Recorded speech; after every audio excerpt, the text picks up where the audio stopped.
Hello everyone, dito tayo sa school. Tignan natin yung mga laro ng mga bata doon sa binibili nilang goma. So tignan natin kung may maalala kayo doon sa mga laro na yan. Tara po, isa-isahin natin. Ito ang unang laro.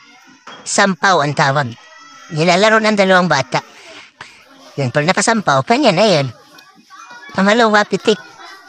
Ganyan ang nilalaro ang pitik. So alam naman natin kung paano laruin.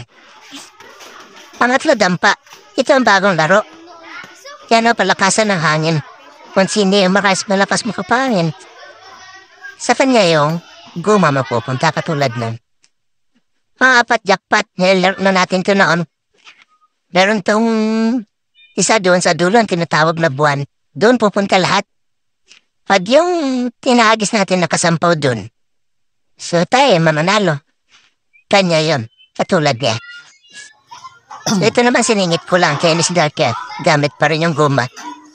Ginagamitan din ang guma. So, ganyan din nilalaro. So yung iba pa, mga larong guma, kung alam ninyo, comment lang sa baba.